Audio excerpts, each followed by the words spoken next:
Once again, a warm welcome to all the members of the Sai family to the 59th edition of the Online Samarpan Initiative by the alumni of Sri Sathya Sai Educational Institutions, Mumbai.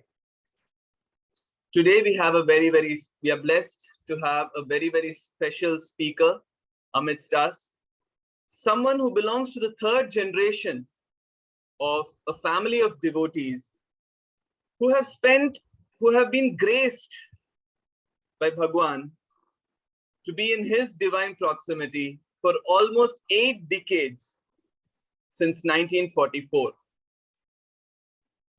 We warmly welcome Dr. Savitri Vasudev to this program. She is an alumnus of the Sri Sathya Sai Bal Vikas program, and in 2019 was bestowed with the Sri Sathya Sai Bal Vikas Award for Excellence at Prashanti Nilaya. She belongs to the city of Pune, where she's a practicing Ayurveda Acharya since the last 27 years. In addition to her Bachelor of Ayurvedic Medicine and Surgery, she also holds a PhD in Ayurveda from Tilak Maharashtra Vidyapeeth, Pune. She's closely associated with both the Sri Sathya Sai Seva Organization, Pune, as well as the Sri Sathya Sai Institute of Higher Learning and Sri Sathya Sai Institute of Higher Medical Sciences, Whitefield, Bangalore. On the family front, her devotion is bolstered by the entire family. She is married to Sri B.K. Vasudev, who has been serving Bhagwan's mission since the early 90s and has held several key positions in the organization at both the state and national levels. Both her children are blessed to have been students of Bhagwan's educational institutions, with her daughter being an alumna of the Sri Sathya Sai Primary School and a son who is currently pursuing his PhD in physics from the Sri Sathya Sai Institute of Higher Learning, Prashanti Nilayam campus. We are very blessed indeed to have you with us, Dr. Savitri, sharing with us your decades of lessons learned at the divine lotus feet of Bhagwan. Thank you so much for joining us, and our thanks to Bhagwan for blessing us all with this opportunity. Saira. Thank you, brother. Om Shri Sai Ram. With humility and reverence, I offer my humble pranams at the lotus feet of Bhagwan Sri Sathya Sai Baba. Sai Ram to one and all. How can I express in words? How can I express my gratitude in words to Bhagwan for the opportunity of being born in a family which nurtured the moral and spiritual triads in me? This spiritual triad, this moral and spiritual triad was very much evident with my siblings too. In fact, with all my cousins. This could have been because of my grandparents, who were seen yearning for God, singing glory of God, crying for them, not even bothered for asking anything for the material gains. And that was perhaps because of their ancestors with a similar triad. My grandparents actually, they were very open-minded, far ahead of times, not at all orthodox. They were aware that Shirdi Baba's incarnate is being born in Puttaparthi. They were worshipping Shirdi Baba during those times, and they came to know about Swami Bhagwan Sri Sathya Sai Baba as an incarnate of Shirdi Sai in Puttaparthi. So they planned a visit to go to Puttaparthi and have a glimpse of Bhagwan, a glimpse of omnipresence, the divine power. It happened so, actually, my grandparents had 7 sons and 1 dear daughter. My aunt was around 17 years of age she accompanied my grandparents, and all the three decided to go to Puttaparthi. Those days it used to be, there was a train with a meter gauge time, and they would get down at Bukkapatnam, and from Bukkapatnam it used to be a bullock cart, and they traveled from Bukkapatnam in bullock cart, and they traveled a long way, and it was almost few hours later they saw a small hamlet and few people moving around, and they wanted to know through someone so that they can reach the right place where Bhagwan Sri Satya Sai Baba resides. It happened so that they just happened to ask one of the person, saying that, can you please tell us where Bhagwan Sri Satya Sai Baba resides? It was, to the surprise, the person was Bhagwan Sri Satya Sai Baba himself. He said, I am Sri Satya Sai Baba. I am Satya Sai Baba. So they were so happy to be received by Bhagwan, as if Bhagwan was waiting for them to come over, as if he knew since birth that they are going to come and see me. And he was waiting for them to arrive, and he received them.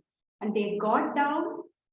They were given a place near Bhagwan's residence, and Ishwaramma accompanied them. Ishwaramma showed them where are the grains and how they can cook. And there was a chula nearby, and they were told that you please get freshed up, and then we can talk. They got fresh, and Ishwaramma came back. She narrated the story how Bhagwan was born, what all had happened, the childhood leelas. And suddenly Swami comes in and says that there is a bhajan nearby, you can join us. My aunt, while narrating the story, could not tell whose house they went.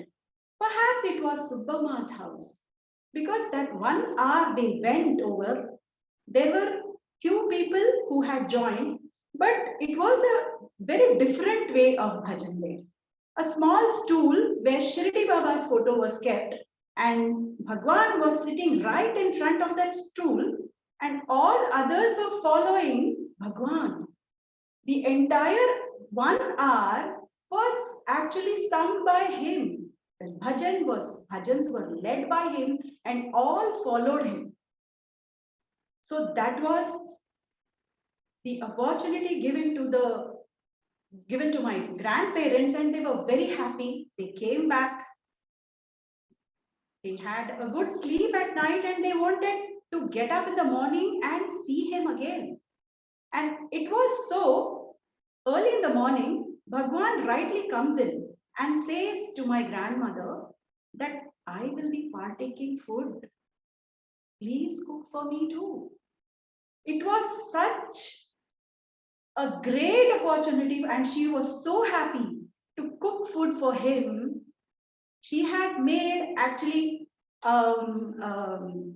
brinjal curry and gongura chutney, which Swami would like. Swami used to like gongura chutney a lot. And a vette korambu, it's called in Tamil, a type of sambar, which is little sour and spicy. A vette korambu was made. And Swami came, he spoke to my grandparents and my aunt. Suddenly my auntie was asked, Bhagwan suddenly asked her that, can you please sing the song which you always sing for me? She was stunned. Which song Swami is referring to? And Swami actually asked the particular song. Now I was trying to ask my auntie, because now she is 95 years. I wanted to play that song, but because of her age and memory, she doesn't remember. But there are so many things which she remembered, but I could not play that song now. So she sang that song with a lot of enthusiasm. And Swami sang along with her. It was such a great moment. And my grandfather asked Swami, Swami, my daughter's age is now marriageable. We are worried about the alliance for her. Swami immediately said, don't worry. Don't try anybody now. Don't try at all for 2 years. And it will happen just within 7 days, before 2 years are over. And it exactly happened the same way as Swami said. And Swami, in fact, even told that the alliance is within the family. Don't go out of the family. So that's how my aunt got married to the family which Swami had already decided. Just like my aunt, all her siblings had the similar yearning for God. They sang. And we would witness our father crying for God. He would not have any fixed time to sing the glory of God. Those days, he was a staunch, ardent devotee of Lord Shiva. He would sing Tevaram, Tiruvachakam, and at night, even at night, 2 o'clock, 12 o'clock, he would not see which time it is. And it would be my mother who would remind him, please don't sing so loudly. All others are sleeping. So it would be reminded that others are sleeping, so I should communicate with God in a different way, not as he really expresses. So that was the level of their devotion to Bhagwan. It happened in 1965. In fact, my grandparents visited Parthi in 1944. And 1965, my parents, along with my elder 3 sisters, they accompanied my parents and they visited, they wanted to see Bhagwan. And by that time, there were a lot of devotees flocking into Parthi, and there was a Patha Mandiram that time, and they would, Swami would give darshan in the balcony, and all would enjoy his darshan from down. It used to be that. So my parents and my elder sisters, I was not born by that time. So they went the previous day, and they were given, earlier there used to be a lot of tents in near Chitravati river bank. So one of the tent, my parents were given. So it happened this way, my father again started singing, and it was already dark and all had gone to sleep. The neighboring tents wanted to have Swami's darshan early in the morning, and they felt that this song is not making them sleep. So they requested my father that, please, we are not able to sleep. Can you please sing after tomorrow when we all are awake? It was like he was going on singing, and somebody stopped, so he had to, because others were disturbed, and he kept quiet and he was just gazing. Probably he was remembering Bhagwan. And to his surprise, it happened so that Swami straightly came right in front of my father and said, why did you stop singing? Please sing, I was listening to you. That was the power of divine, and he is omnipresent. So the next day, they had beautiful darshan. All were waiting for days together to have conversation with Bhagwan, to get the rare opportunity of interview with Bhagwan. And my mother was in fact thinking that so many people waiting to have to speak to Bhagwan, it's not possible for us to be called by him. And it happened so, and Swami directly from the balcony, he just called my parents like this with the index finger. And they all went inside and they had a chat and they spoke so many things. But one thing I should mention is my elder sister was blessed to be held by Bhagwan. She was hardly 2 years. And Bhagwan held her then, and till today, he is holding her.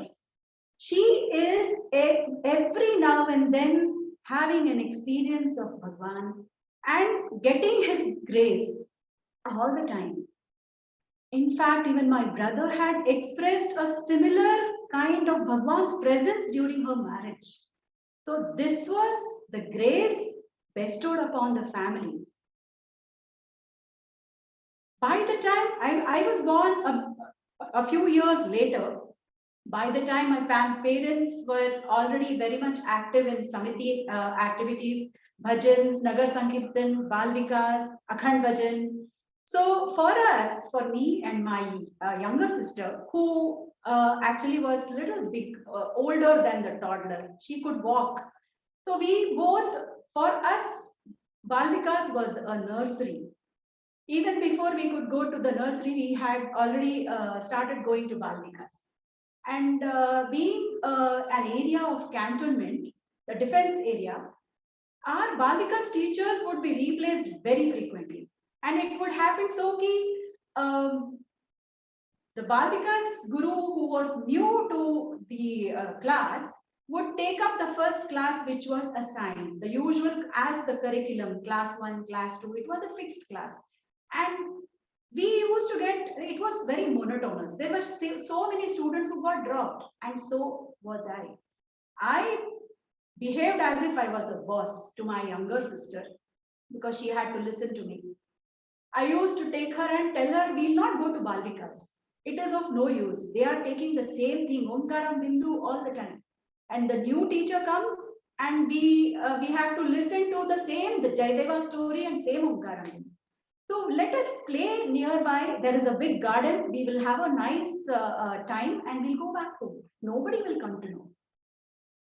And after a few weeks, one of the Bal Vikas uncles did not even think of calling others who had dropped. He came right to the garden and caught hold of our hands and took straight to Bal Vikas. And every time he would see to it that we are taken, holding his hands to Bal Vikas all the time until we developed a liking for class. Swami in his form came and held our hand, and he still is holding. We find ourselves to be under his surveillance till date. Actually, Bal Vikas gurus had come and took so much care and gave us a lot of value-based education to us. It was only like inclination for spirituality was already introduced to us in the family, in Bal Vikas, with value-based education. But the actual spirituality, the actual awakening happened after 10th standard. After I had passed my 10th grade. We were fortunate to have a Bal Vikas guru who would travel 40 kilometers all the way just to take Bal Vikas for 5 children. Mere 5 children, there were almost all the students had dropped off, and 5 children had consistently been coming to class, and she would travel all the way almost 40 kilometers and take the class of value education, where all the virtues, all the teachings of Bhagwan Sri Satya Sai Baba, most of the teachings was taught to us, was given to us. Later, we realized that they were nothing. They were all the basis of Upanishads and Puranas. They were all the basis of Bhagavad Gita. Since then, I became very close to Bhagavad Gita because probably it was Bhagwan's wish I could get connected, I could get connected to Bhagavad Gita very fast. And I used to always think that we should do something, or I want to learn the entire Bhagavad Gita chapters. It was not that easy. But already we had it in the curriculum. Most of the Bhagavad Gita chapters were asked, we had to learn them by heart. So that was, we were fortunate to get a guru like her. And later, after a few years of Bal Vikas, Bhagwan actually decides what's the right time. And the right time for us to see him had come. She took all the 5 Bal Vikas children to Dharmakshetra, and we saw a huge crowd, thousands of people just waiting to see him. And Bhagwan is actually seen far away, much far away, and we were way behind.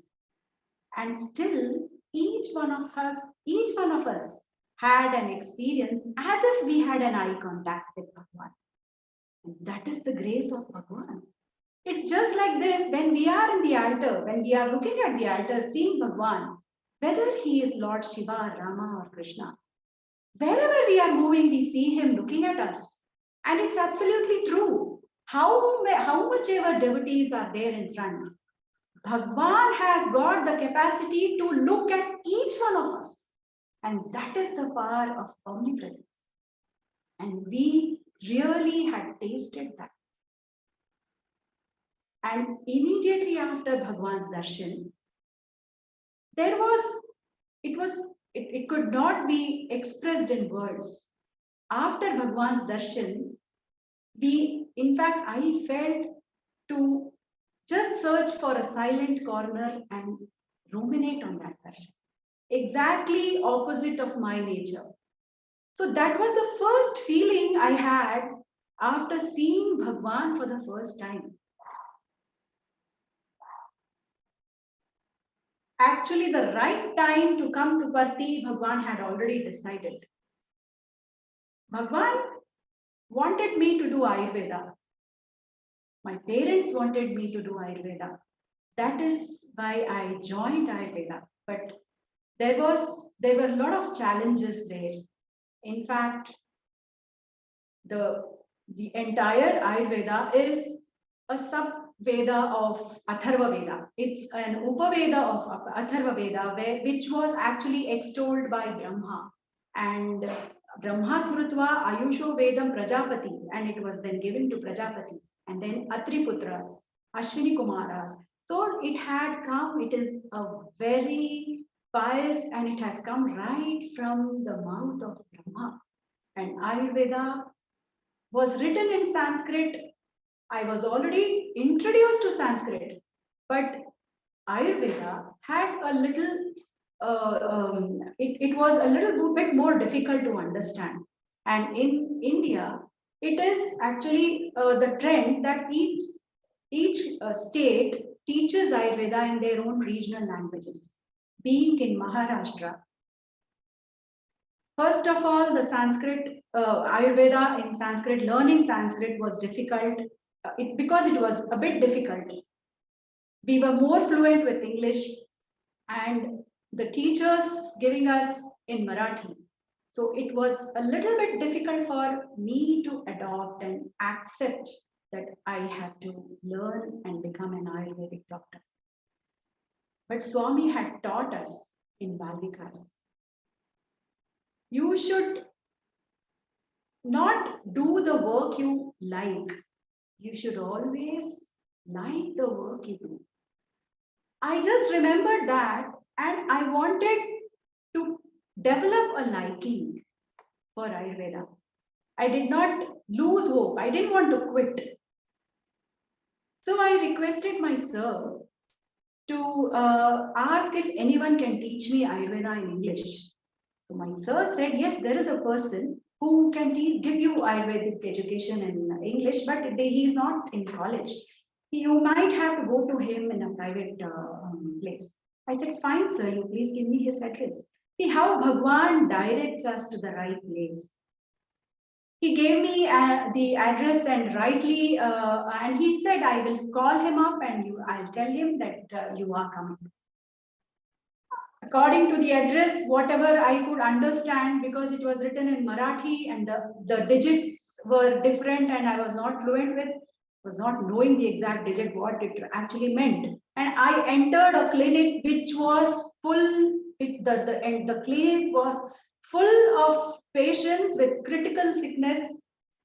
Most of the patients were with liver disorder, the ascites and liver cirrhosis and kidney failures and heart failures, and with a lot of breathlessness. And there were huge queue of patients there. With confidence, I went inside and asked the sir, and told him that, sir, I have been sent by the professor in the college, and he has asked me to request you to teach me Ayurveda. He said, I don't think anybody has called me. But okay, if you want to learn Ayurveda, if you want to learn, you have to learn just by observing how I treat patients. I said, fine, you can start from right today. I said, okay, sir. I did. I sat with him. I saw what was happening. Came back, and when I went to the college, I told my sir that I went to such and such Ayurveda Acharya who had a huge patients queue outside. Sir said, I did not send you there. I sent you to some other sir. And how did that sir accept you as a student? He has been always very strict in taking up students, because he tests the student whether the student is capable. He wants the entire first section of Ayurveda, that is the Sutra Sthan of Ashtanga Hridayam. It has almost around 3,000 shlokas. He wants the entire 3,000 shlokas to be learned, and then he accepts the student as his. How in the world with your first visit itself, he called you as a student? And that was the grace of Bhagwan. He wanted me, I was under his surveillance, and he wanted me to learn Ayurveda through him. And through his grace, I could learn Ayurveda as a Gurukul parampara, as a Gurukul system. I was in their house, learning and chanting shlokas early in the morning, and learning how to make medicines, how to formulate, how to diagnose, how to read pulse. And it is not possible to get such a guru if it is not possible to get such a guru without his grace. And I am blessed to have gurus, to have Balvika's guru like what we had. And a guru in Ayurveda who taught me, other than the college, what all the practicalities, all the practical knowledge. And that was Bhagwan's grace. Just because of his grace, I could achieve that. I could getting a guru itself is his grace. Now, we were in the final year of our graduation, Ayurveda graduation, and one of my friends and me decided to be in a hostel so that we can study. Those days, the final year demanded a lot of continuous hours of studying, almost 14, 15 hours in a day we would sit and study. So we felt that we will better stay in a hostel and do that. She was she also used to go to another tradition of Ayurveda, and I used to go to this sir of mine. It happened so that she was an ardent devotee, of Jnaneshwar Mahudi. I used to get influenced by her way of reading the Jnaneshwari. Every day she would read and she would tell me about, and as it is since childhood, I would get connected very easily with Bhagavad Gita and what Jnaneshwari is trying to say, because it is not, the language cannot be easily understood. We cannot understand the language. She would tell me the meaning. And she got influenced by what I would do. She would know what Bhagwan Sri Satya Sai Baba's teachings are. And she would join me, because since our Balvika's days, we were taught Jyoti meditation. We were taught Omkar Suprabhata. So since then, I was very consistently doing Jyoti meditation till date. So she got influenced and she would also sit with me for Jyoti meditation. And she expressed her desire of visiting Puttaparthi once and she wanted to see Bhagwan. I was thrilled because I did not force her to go to that I will take you come with me. It was her wish. So I was just waiting for we both to finish our exams and go to Puttaparthi and have his glimpse. Actually, I had just a few years back, we had visited with my parents and my auntie and uncle to Puttaparthi, and I already knew where all Swami comes, how from which place Swami comes and gives darshan, and where we are supposed to stay and where to go to the accommodation. All that I had already known. Once I was senior by one visit to Puttaparthi to her, so I could take her. I was thinking I can very well conveniently take her along with me. After the exams, we decided, we planned and booked a ticket. Somehow the destiny was like we could get only one ticket. So with a lot of resistance in the house because we were young and it was difficult that we both as two girls going all alone to Puttaparthi. And earlier, Dharmavaram station, the Udyan train reaches Dharmavaram at around 3:45 and it leaves by 4 o'clock, early morning. So we traveled in the train in one berth. We shared a single berth, and from 2 o'clock, I was actually curiously waiting to get down at Dharmavaram and reach Puttaparthi as early as possible. So since 2 o'clock, I could not sleep and wanted to see where the train is. The train was moving and 2:30 it stopped at a place which was dark, which was completely, it was dark and it had halted. Probably it would have stopped because of the signal. It was 3 o'clock, 3:30, 3:45, the train did not move. So I was little worried that we might be late. It was 4:10. Then we thought that let me see and open and see where we have stopped. And to our surprise, we saw a good big board of Dharmavaram. Since 2:30, the train has arrived early and it is in Dharmavaram till 4:10. And it was already 4:10 and we just we hurried and we just threw all our belongings down. And earlier there was no platform as such. We had to come down completely on the ground. And we just threw our belongings down. And the moment we both stepped down, the train started. As if the train was waiting for us to get down. Fine, this can be a coincidence. Let me not relate it. But that time, I did not remember, I was not remembering ki Bhagwan, I am under his surveillance. Most of the time I forget and later I come to know that Bhagwan is watching me and he is protecting me, protecting us. So we went to Puttaparthi and as if I know everything about Puttaparthi, I took her to the accommodation and we requested for a room there.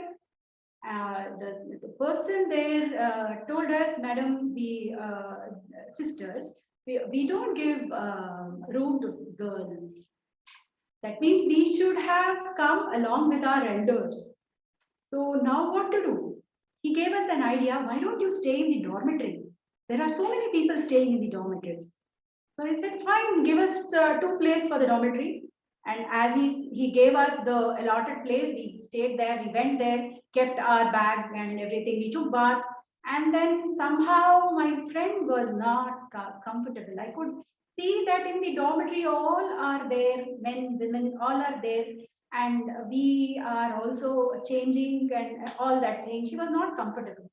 I could sense that, but she did not tell. So I just felt, I hope that I make her comfortable because she has come to Bhagwan's place and she should be happy when she goes back and she should remember this trip when she goes back. In fact, it was not a prayer. It was like I did not mentally and internally I prayed to Bhagwan, Bhagwan, please take care of her. It was not at all that way. I just felt how I can make her comfortable. And then we were very much hurriedly going, like after we freshed, we wanted to see Bhagwan and wanted to go have his darshan. There were nobody there in Prashanti Nilayam. We asked people that when is the darshan time? They said, Swami is never there during this time. This is May, and every year Bhagwan gives darshan in Whitefield. Swami is in Bangalore, and we never knew about it. So that was a second shock. Now what to do? Then somebody told, why don't you go to Bangalore? Tomorrow morning there is a bus which goes at 6:15, and you can come back in the same bus. We just tried to see how much funds we have in hand because we had limited money with us. So we just thought, fine, we'll go. But as it is, we were staying in the dormitory. We were not comfortable. She was not comfortable. So we let us go. So before that, let us book the ticket for the bus. We stood there in the queue. There were many people booking for the bus. There was an old man right in front of us. Something strange happened now.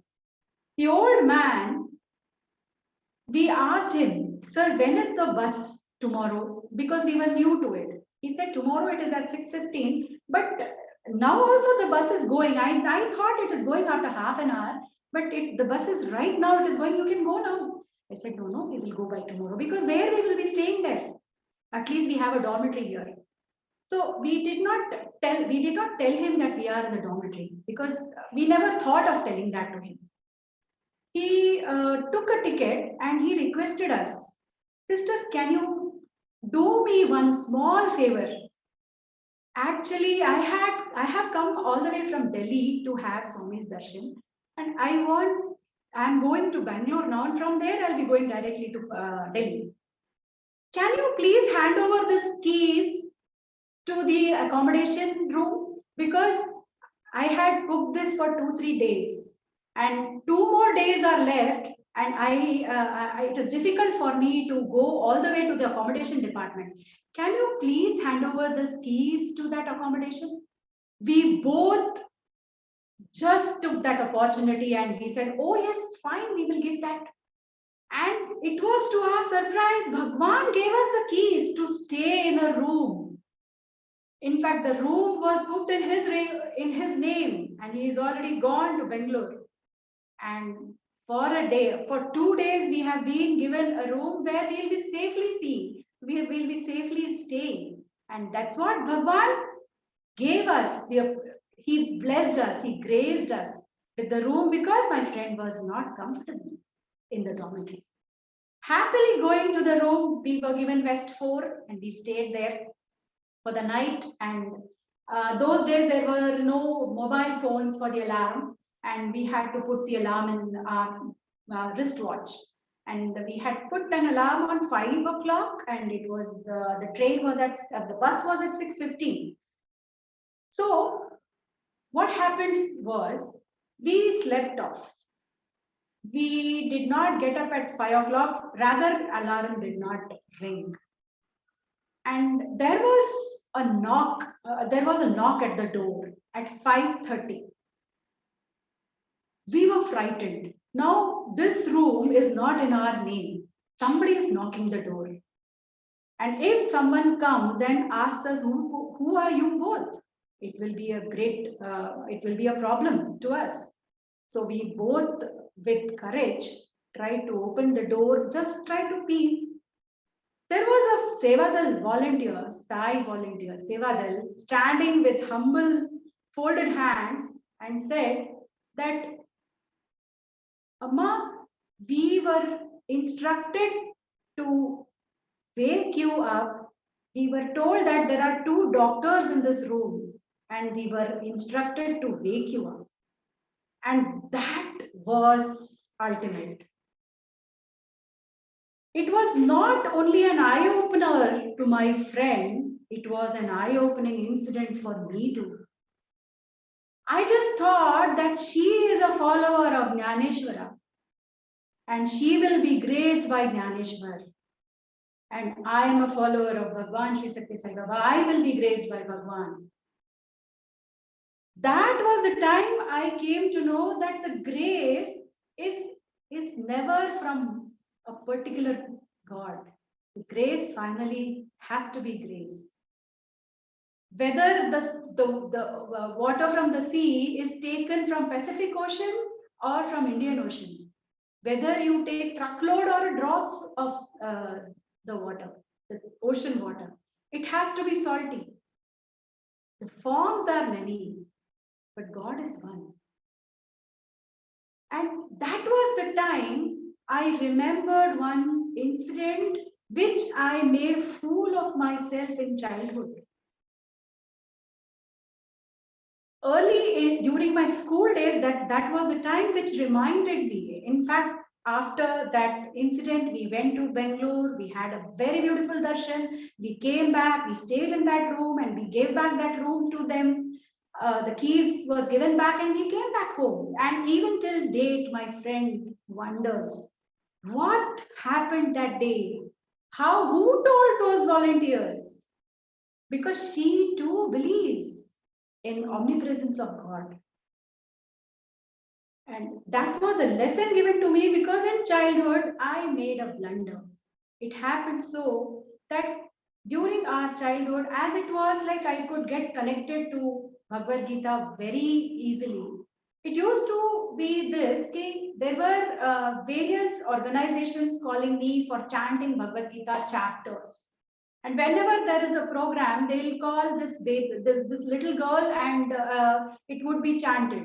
So it happened so once that Amritanandamai had come to a temple called Ayyappa temple nearby. And I was supposed to chant Bhagavad Gita, one of the chapters, whichever chapter I want, to chant while she is entering inside the temple. But as a narrow outlook, I was not taking her as my God, because there were huge crowd who came to see her. But for me, Bhagwan Sri Satya Sai Baba is God. So I never felt that I should go down, I should do namaskaram to her. I felt as if she is my elder sister. Everything happened. She was very lovingly looking at me all the time while I was chanting, and every time until the bhajans were over. And what happened was, after the entire sessions were over, it happened so that the devotees dispersed and we were all going back. And Amritanandamai also went. There it happened that my father was coming to see me. I told him, Father, why did you come so late? My program is over. My father said, I didn't come to see you singing. I came to see her. But she went. My father said, no. While I was climbing up the hill, Amritanandamai got down and she hugged me and she said, I bless you and your daughter and all your family members. That means Bhagwan's grace, whether it is coming from God, Shiva, whether it is coming whoever it is, if God's omnipresence is felt, it means that it's the same grace, because I had not considered her as my Bhagwan, and it happened that my father got the grace. So Swami has in fact taught us in Balvikas that you should respect all faith, all others gurus. That's what has to be taught to for every human being should know about it. So this lesson I learned from my friend, that she respected the guru with whom I followed, and I did not do that earlier. I was fortunate to have such gurus in my life. Once, to be born in a family is because of our previous birth, to be born in such a spiritual based family. But to get married to a similar kind of a family is Bhagwan's grace. Bhagwan has blessed the family multiple times, the children, Physically, he had been blessing them so many times, and their milestones would go faster. Right from the childhood, they were blessed to have Bhagwan's grace and Bhagwan's blessing. Once it happened this in 2018, that I was one of the panelists in summer course in Purnachandra Hall, Puttaparthi in 2018. And I was asked a photograph to be introduced in the hall because it was a summer course and the audience were from all the campuses. The students would come from all the campuses and they would listen to the speakers. And being one of the speakers in the one of the panel speakers there, I was asked a photograph, preferably with Swami. And that was the time I became desperate. Oh Lord, oh God, how come I forgot to request Bhagwan that one photograph I should have had with him? And I had no photo with Bhagwan. And it is already 2018. And there was no chance of getting a photograph with him now because Swami had already left us physically in 2011. And it was 2018. How will I get it? So I had planned that I'll click a photo with this as the backdrop, the altar as the backdrop, and I'll click a photograph. By the time, like before that, I was to do some household chores. My mother-in-law was ailing from 7th grade Alzheimer's that time. She had lost the motor response and she would not eat on her own. She would, in fact, she would not know what to talk. She had led her entire life as a yogin. She would be always taking the name of Lord. And during the Alzheimer time, she would not remember our names, but she would remember Rama. If she has to communicate with us, she will say Rama. If she has to call someone, she will say Rama. That was the life she had led since childhood. So she had a peculiar habit during those days, 2018, when she was ailing from Alzheimer's. And it happened so, okay, we would feed her and she would not open her mouth unless we play Swami's Darshan video in front. And every day we would play Swami's CD in front and Swami giving darshan, and we would feed her and she would open her mouth, she would chew and everything would happen. So even that day I was waiting for my photo to be clicked. So I wanted to feed her and I asked my husband to just play the video. There were so many videos with us. One of the videos he just handpicked it and he just played it. To our surprise, it happened so that Swami is walking swiftly and there right in front I'm sitting down. It was so surprising. Since morning I was yearning, I was actually missing that moment of not having a photograph with Bhagwan. And today, suddenly Bhagwan is showing that you are there. Right near the pillar, I think the photo is being, yeah. So right near the pillar, down, me and Bhagwan, there's nobody in between. Bhagwan has always been saying, the distance between you and Bhagwan is the distance between you and yourself. That is the reason, since morning, me and myself was interacting. And Bhagwan answered my request. In fact, it was not request, I was yearning to have his photograph. Immediately took the timings, noted the timings, went to the studio and got this still photograph made. And I immediately sent it to Puttaparthi. And that was the grace. Unless he graced it, it wouldn't have happened. So that is the thing. Now, once it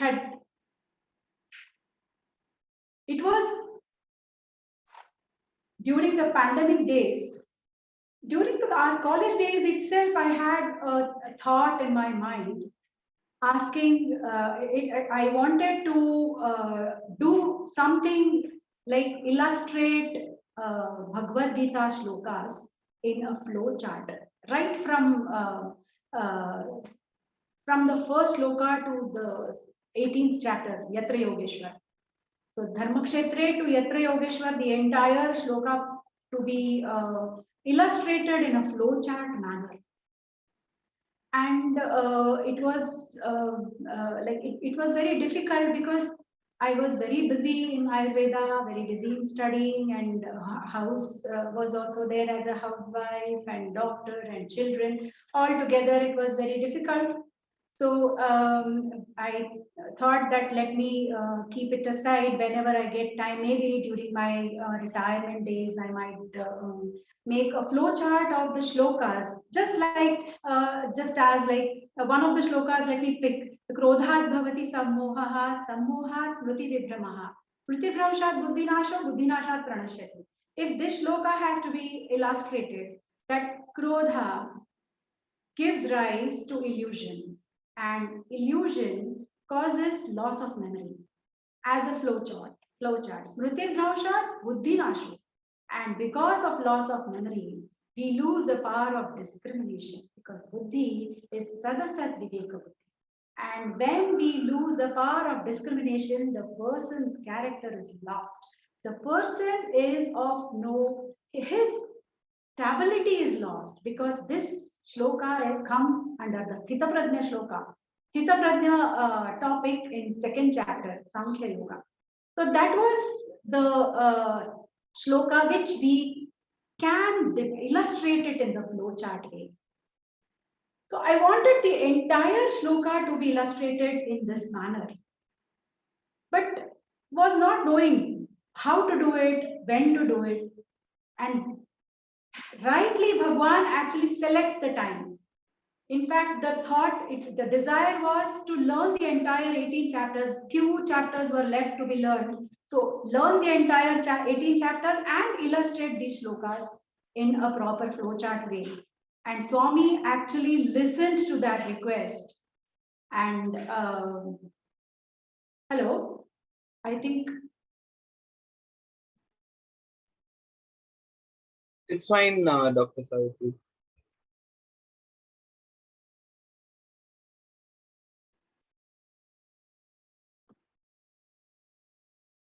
Am I audible? I felt Yes. that my net went off. No, you're perfectly audible. Yeah. So our youth coordinator, Mahila youth coordinator came up. It was randomly offered. It was asked by them. I had never asked for or requested for this project. It was requested by them to take up Bhagavad Gita sessions daily.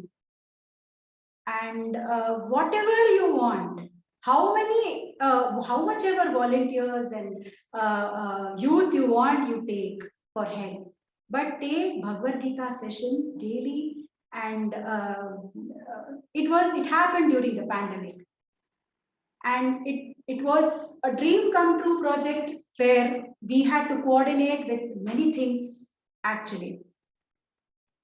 Right from each shloka, it happened this way. Each shloka were explained its literal meaning with Bhagwan's teachings, and what youth would correlate with that shloka, how youth will follow with that shloka in today's time, in corporate world, as a student, when they as an intercommunication skill, how will they follow Bhagavad Gita shlokas and what Swami is telling about that shloka to us. And that was a chance, a unique chance given to, which was a dream come true for me. But it could have never happened by a single man, single hand, single person. And Swami gave a support of more than 20 volunteers, youth volunteers.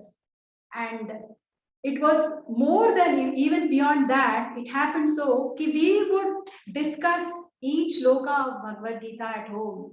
And There were many technical shlokas which were not understood, and how to bring it in practical manner, how to bring it so that the students can understand, so that the youth will comprehend and relate it to their daily life. And that shloka would be discussed in the dining table early in the morning while having breakfast.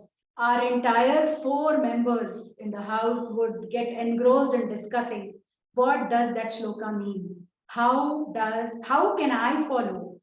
So each one of us would give our opinion about it. We would encountering opinions. So there were so many explanations given by different, 2 different generations.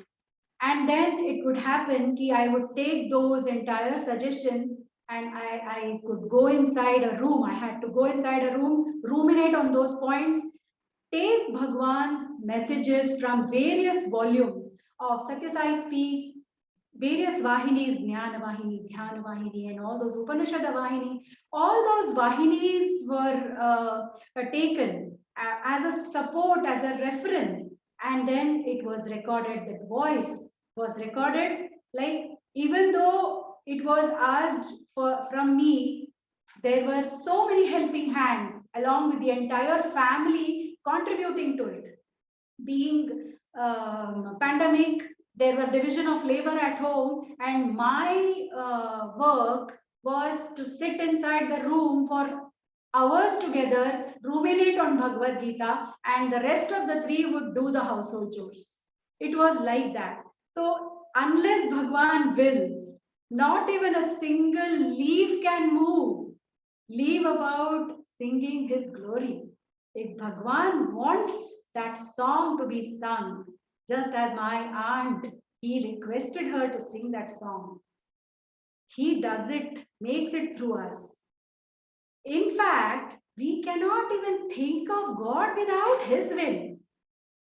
So unless he wishes, this Bhagavad Gita project wouldn't have been a successful project. There were so many teams together. The team, audio team, visual team, the artist team, the PPTs, the youth who would make the PPTs. Youth, there were a group of youth who would draw. They volunteered their service in depicting that shloka in a illustrated manner. The flow charts, and it would be just, my work was to just be vigilant whether it should not go wrong, and it should be within Swami's teachings. And the exact literal meaning, in where we will see only the flow chart and we'll understand the meaning of shloka. And the entire 700 shlokas was successfully edited, broadcasted by the team, and it was coordinated, well coordinated by our Mahila coordinator. And it happened that each day, 432 days of broadcasting Bhagwan's Bhagavad Gita session for 20 minutes every time. Probably, I think it was twice broadcasted, because it was a request from the devotees that they wanted it twice. So every day it was broadcasted twice, and every individual had an experience which was worth mentioning. Every individual felt Bhagwan's presence in them. Every day I used to feel that Bhagwan has given darshan. In fact, it used to happen this way, that Bhagwan would direct, if there was any question, he would direct me what you should do next. It was so easy, it happened, but it was willed by him. We just tried to do it. We have to take only one step. Just yearn for him. He will guide you, he will support you, he'll walk through you, he'll walk with you. In fact, he will lift you and he will walk for us. That has happened so many times. Once we had felt Bhagwan lifted us and we need not walk anymore. There was a critical time when me and my husband we had to face a small setback, And in 2015, our children were in hostel, and something happened, and we were disturbed for the day, evening. And we kept quiet, we were silent, we were not knowing what was happening. So we just prayed and we kept quiet. Nothing was discussed about it. The next day, the very next day, Bhagwan did not allow us to suffer long. The very next day, early morning, our son calls up from Vrindavan hostel, and he tells that, you know what happened, Ma? Swami came into my dream today early morning, and he said, tell your parents, I am with them. And that was enough for us to stand straight again with full strength. And we were no more disappointed.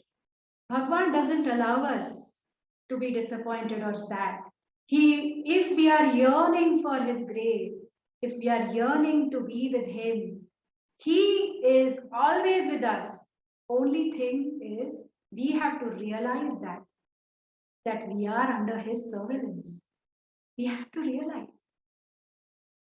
Once it had happened when I was a student, we were doing graduation, I had I had actually drawn Swami's charan.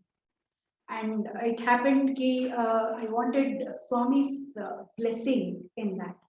I was not a student of style, so naturally I will be handing it over to my friend. Actually, he was a brother, Baldika's batchmate, group 3 batchmate, who was a student there in Puttaparthi. He was doing MSc there. So I just requested him, can you please just show it to Bhagwan and get it blessed by him. And I had drawn his charan in pencil. And while drawing, it was like full, constantly contemplating on him and having his grace, not for any material gain. It was just a yearning for God as my father, as my grandfather, as perhaps his ancestors were doing, yearning for him to just have his grace and always under his surveillance. And that charan was given to him, and he had forgotten to just take Swami's blessing. Suddenly he remembered and took it, and while Swami was coming, he just kept it. He didn't say anything, as if Swami said, hey, you did not draw this. And he exactly pointed out who drew. That was a surprise. Like, that was a proof of his omnipresence, that we are being protected, we are seen, we are under his surveillance. He is looking at us all the time. Just as the first darshan we had in Dharma Kshetra, amongst thousands of devotees, I felt his eye contact with me. He is still having an eye contact with us. But only thing is, we have to switch on the light. Because if we switch off, where will the current flow? It will not, the light will not put on. We have just to switch on the light and get connected. In fact, we have to take step. Because Bhagwan has already said, take one step towards God. I will take 10 steps towards you. And it is the same thing Lord Krishna is also saying. In 2nd chapter Bhagavad Gita, it is said in Buddhi Yoga that Neha Vikramanashosti Pratyavayo na vidyate Swalpam apyasya dharmasya trayate mahato bhayat. You just do a small good conduct, good act. Swalpam apyasya dharmasya, small good act. Right conduct, just one step towards goodness, righteousness. You will be avoiding disasters. Trayate mahato bhayat. So that's what Bhagwan, in palatable manner, easy manner, he is giving us the teachings of Upanishads, Puranas, Bhagavad Gita. So Bhagwan in physical form, he came to give us the teachings. And it is up to us to comprehend, to relate, and be with him always. In fact, I was fortunate to have a guru in Ayurveda. He had a vision of taking up Ayurveda in a different plane. He was, of course, Ayurvedacharya, but he had already he had the qualification of MSc in botany. Apart from MSc botany, he did his Ayurveda, and they had a family tradition of following, practicing Ayurveda, maybe since more than 100 years. So that tradition, he could relate the scientific significance of the medicine, scientific effect of the medicine, and how it will work on your on the metabolism, and how we can put render it to a particular disease. And he would give the shlokas, the explanation in shlokas, the symptoms, and what medicine exactly parallel to it, which will act against that condition. So my guru, he actually wanted Ayurveda to be brought in such a place, such a level, which will be recognized in the scientific community. So after his demise, I thought that let me take an effort to bring up Ayurveda, to just take it how he wants it.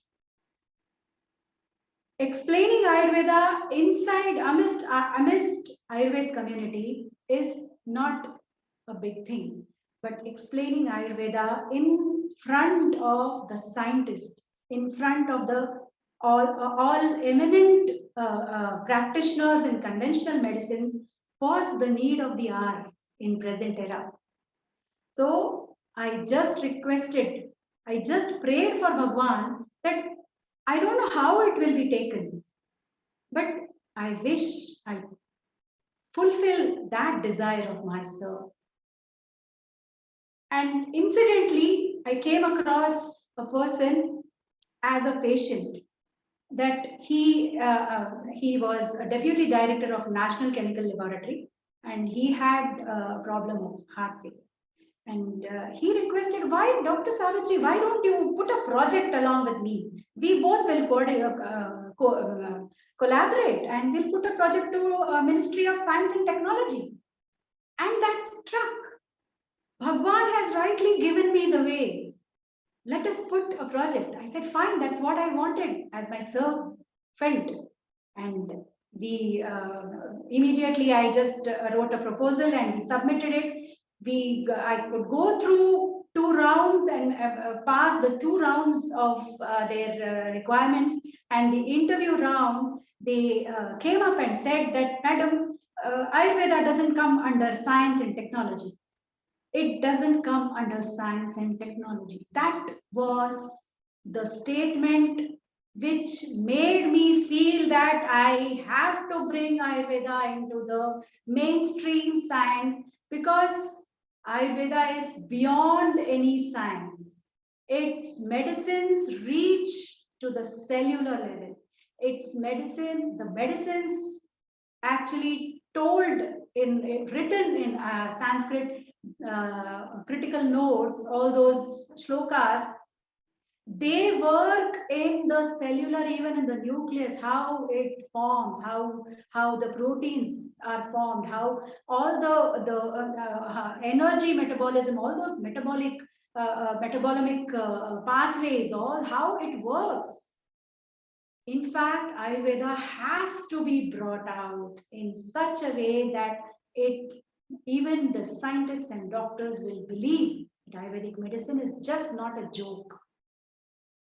So when they said that we cannot accept your project, fine, I did not get dejected. I said I just meant it in my mind that I'm going to come back.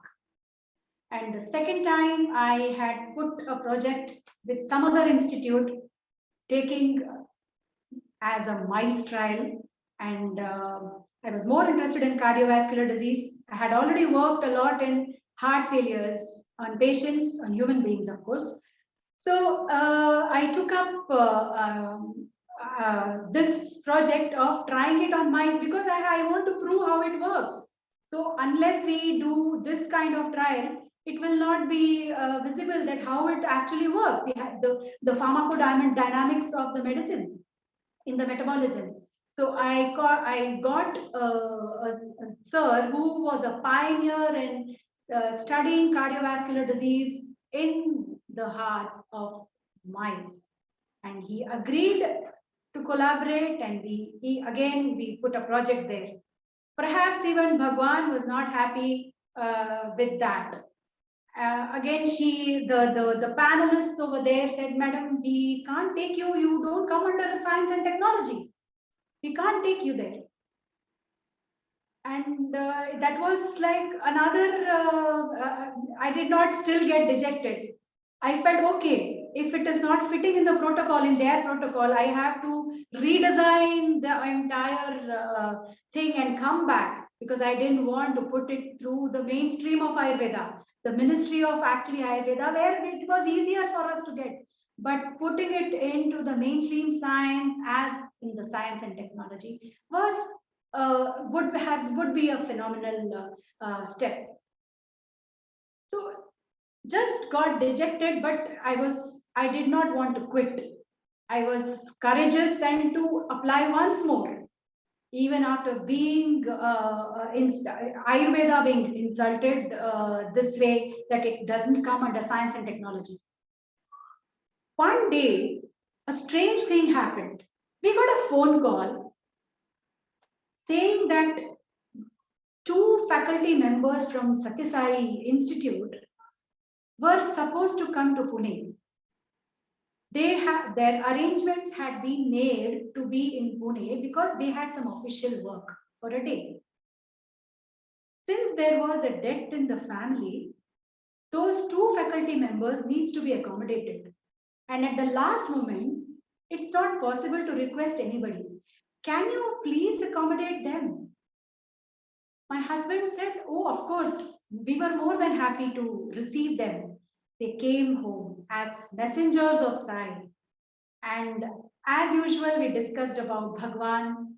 And incidentally, they even discussed about I discussed about the work I was interested in. I became more passionate for Ayurveda since the day one when my sir showed me so many patients about outside his clinic and being treated and cured. So I wanted to bring Ayurveda up, but in what way I was not understanding. And those 2 faculty members, as Sai messengers, they said, "Sister, why don't you collaborate with us? Why don't you put a project with us?" What more I want? Swami sent 2 messengers at home where I was searching out. He sent 2 messengers right at home, asking to put a project from the institute. And that's how I entered Bhagwan's Institute, doing a project with heart failure from science and technology. And that was a breakthrough where the science and technology, all those times, how much ever times I had been going and visiting, shamelessly I faced them again. 3rd time. Probably they might have thought, "Oh no, not more again." I stood right in front of them. Shamelessly I answered all their queries. And they could not reject me, because this time I went with a lot of preparation, with a bigger system behind me. I remembered that shloka. Sanjaya said that when Arjuna is with such a huge system, Bhagwan, Vijay has to be there. Yatra Yogeshwara Krishno, Yatra Partho Dhanurdhara, Tatra Shri, the prosperity, Tatra Shri, Vijayo Bhuti, Dhruvani Tirmatir Mamo. That's the last shloka of Bhagavad Gita. And I remembered that it's the system we attached to matters a lot. It's the company we belong to matters a lot.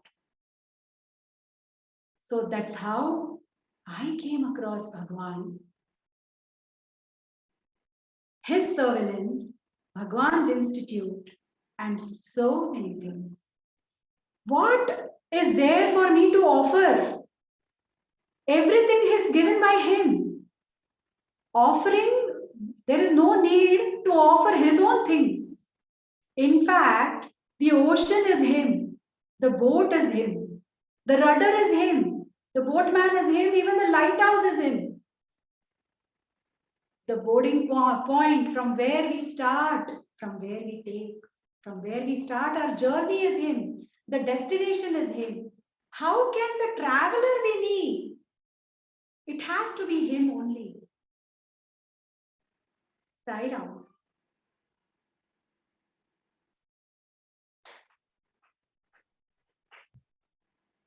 Sairam, thank you so much for sharing these wonderful experiences from your life and the lessons learned therefrom. One question that is coming up is that while you have been blessed to be in the Bhagwan's fold since birth, and having had the grace of your parents, grandparents, inculcating the values and lessons of Bhagwan, how can those who have come to Bhagwan just now, especially after the Mahasamadhi, connect with Bhagwan and his message? It is, in fact, Bhagwan has been saying that earlier he would say, my life is my message. Then he started saying, your life is my message. So we have to make our life in such a way that people automatically will connect themselves with Bhagwan. In fact, it is not Bhagwan Sri Satya Sai Baba. Just like Bhagwan Sri Satya Sai Baba in this Yuga, Kali Yuga, has said this. Sri Krishna in Dwapar Yuga said the same thing. That whatever Sreshta Jana is following, I have to recollect that shloka, that we have to follow the Sreshtas, whatever the people, we have to make someone as an ideal and then follow him. Mama Vartmanu Varteta, Manushya Partha Sarvata. And we try to follow Bhagwan, how Bhagwan is. And then our friends, our neighbors will try to follow us if we are good. We have to keep it in mind that we have to respect their faith. Only then they will be respecting the faith which we are following. So it is, in fact, like we don't have to even say that follow Bhagwan and relate it. Just make an act just as an offering to God. Just as Bhagwan said early in the morning, when we get up, we have to get up just with a thought that we are born from the womb of sleep. And with this mind, we have to offer our thoughts, words, and deeds as an offering to Bhagwan. So our thoughts, we are no one to give flowers, we are no one to give money or the things to him. It is his. But what we need to offer is our mind, because mind is the culprit which makes the buddhi go, take a wrong decision. Mind is the culprit which actually directs the sense organs to do wrong things. We have to make sure that we offer our mind to Bhagwan. Mayi sarvani karmani manah sanyasyaste. But we have to offer our mind to Bhagwan and Navadvare Sukhe Dehi. Whatever the other Navadvaras are doing, let that happen. But offer your mind to God. That's what even Bhagavad Gita has said, and Bhagwan also wants the same thing. Bhagwan wants our mind to be offered. Automatically the things will come in place. Wonderful. Speaking of the mind, the next question is that how does one calm the mind during times like this? And how does one hold on to Swami? I mean, especially there is so much uncertainty, so much of despair floating around. Even now, as we speak, people are worried about the fourth wave of the pandemic and things going back to what it was a few months ago.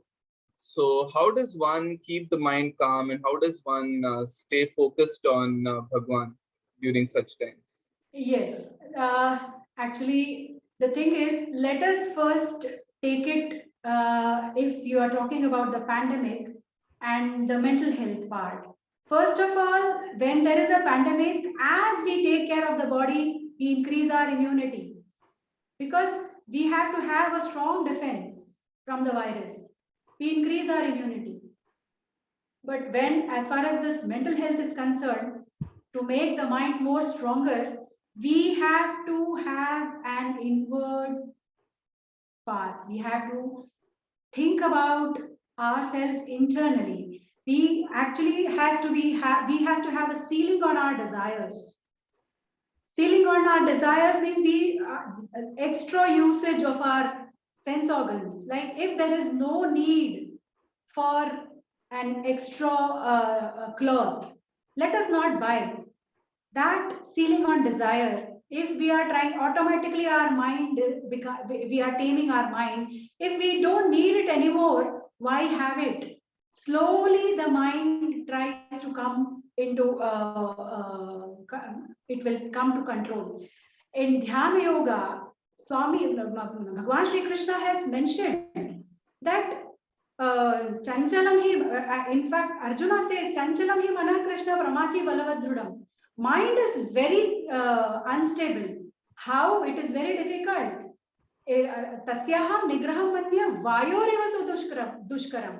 It is so difficult. It is as if controlling the air, as if controlling the vayu. It is not possible to hold air.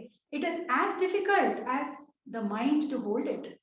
We can't control mind. For that, Bhagwan Shri Krishna says, Asamshaya Mahabhavo Manodurnigraham Chalam. Abhyasena tu kaunteya Vairagyena cha gruhyate.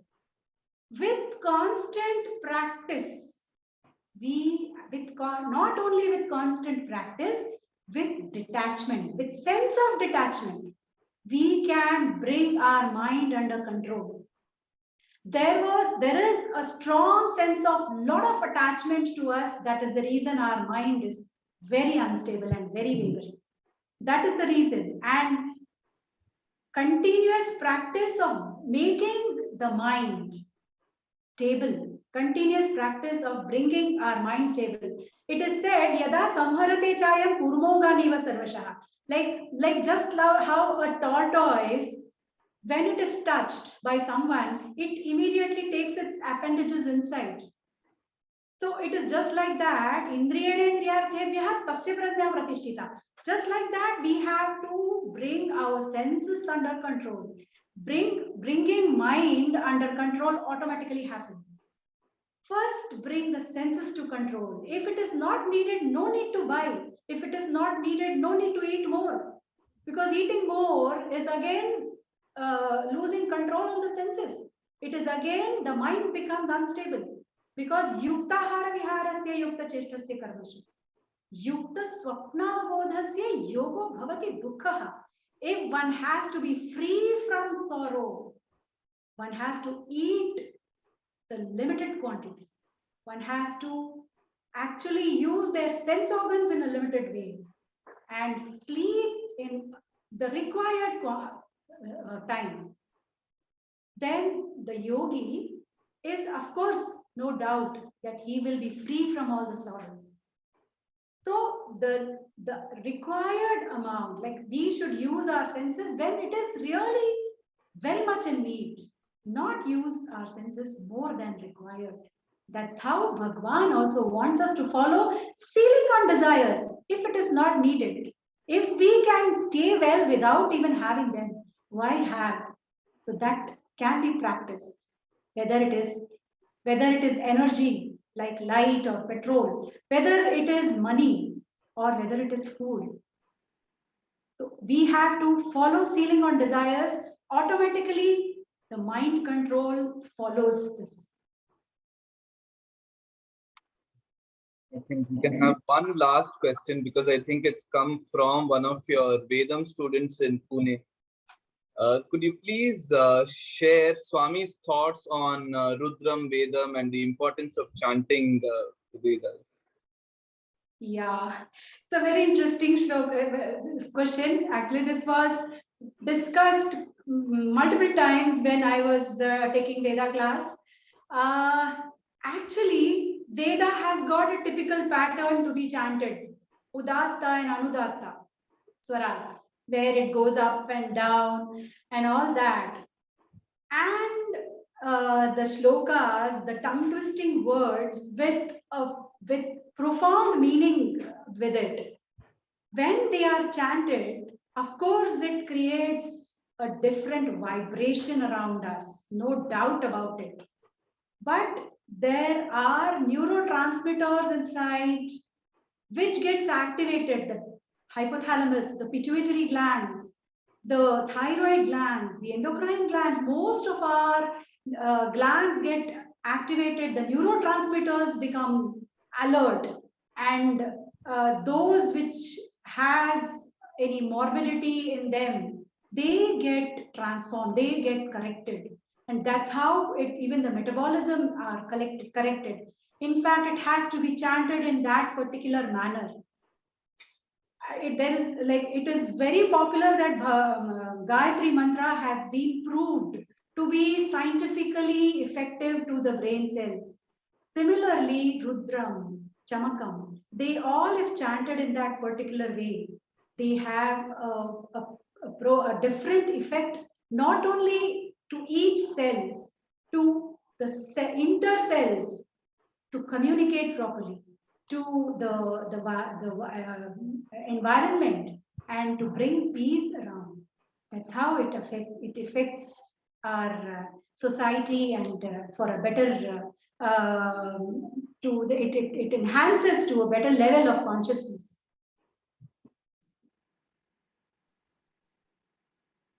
Thank you so much, Dr. Savitri. I think based on the messages that are coming from all the devotees and well-wishers, we are all very, very grateful to Bhagwan for presenting us this opportunity of listening to you, and our gratitude to you for accepting this invitation and sparing your very, very valuable time with all of us. We are truly blessed to have such a humble devotee amidst us and an erudite scholar in Sanskrit, in the Gita, in Ayurveda, to share your wonderful experiences and the experiences of your family over so many generations. Thank you so much, and we will end the session with Samasta Loka. Samasta Loka Sukhino Bhavantu. Samasta Loka Sukhino Bhavantu. Samasta Loka Sukhino Bhavantu. Om Shanti Shanti Shanti.